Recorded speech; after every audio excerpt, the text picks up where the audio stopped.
ಮತಗಳನ್ನು ಕಟ್ ಮಾಡೋದು ಕೆಲಸ ಇಲ್ಲಿ ನಡೆದು ಅಂತೇಳಿ ವಿರೋಧ ಪಕ್ಷಗಳೆಲ್ಲ ಆರೋಪ ಮಾಡ್ತಾ ಇದ್ದಾವೆ. ಯಾಕೆಂದರೆ ಮೇಲ್ಜಾತಿಗಳು ವಿಶೇಷವಾಗಿ BJP ಪರ ಇರೋದ್ರಿಂದಾಗಿ ಅವ್ರ ಮತಗಳು ಕಟ್ಟಾಗದ ಹೆಚ್ಚು ಕಟ್ಟಾಗ್ತಾ ಇರೋದು ಯಾರದಪ್ಪ ಅಂದ್ರೆ ಮುಖ್ಯವಾಗಿ ಮೈನಾರಿಟಿ ಅಲ್ಪಸಂಖ್ಯಾತರು, ಅದರಲ್ಲೂ ಮುಸಲ್ಮಾನರು ಹೊರಗಿಂದ ಬಂದಿದ್ದಾರೆ ಅನ್ನೋಂಥ ಕಾರಣ ನೀಡಿ ನುಸುಳುಕೋರರು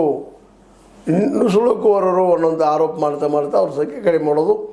ಜೊತೆಗೆ ಹಿಂದುಳಿದ OBC ಅವರಿಂದಲೂ ಮತಗಳು ಸರಿಯಾಗಿ ಬರೋದಿಲ್ಲ, ಅದು ಕಟ್ ಮಾಡುವಂಥದ್ದು.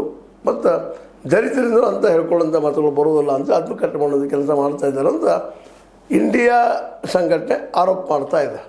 ಹೀಗಾಗಿ ಚುನಾವಣೆ ಪರೀಕ್ಷೆಗಾಲ ಮತ್ತು ನಮಗೆ ಬೇಕಾದರೂ ಇಟ್ಕೊಂಡು ಬೆಳೆದ್ರು ತೆಗೆದು ಹಾಕುವಂಥ ಕೆಲಸವನ್ನು ಈಗಾಗಲೇ BJP ಪರವಾಗಿ ಈ ಎಲೆಕ್ಷನ್ ಕಮಿಷನ್ ಮಾಡ್ತಾ ಇದೆ ಅನ್ನೋದು ಎಲ್ಲ ಪಕ್ಷಗಳ BJP ಒಂದನ್ನು ಬಿಟ್ಟು ಉಳಿದವ್ರದ್ದೆಲ್ಲ ಆರೋಪ.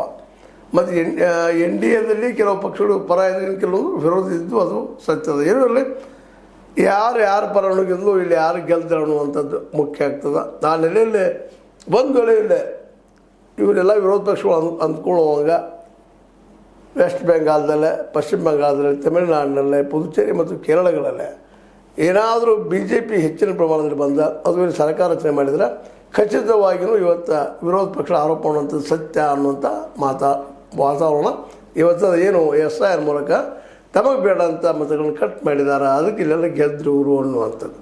ಅದರ ಒಂದಂತೆ ಸತ್ಯ ಇಲ್ಲಿವರೆಗೆ ಆದಂಥ ಚುನಾವಣೆಯಲ್ಲಿ 7ರಿಂದ 8% ಅಥವಾ 10% ತನಕ ಮತಗಳನ್ನು ಕಟ್ ಮಾಡಿ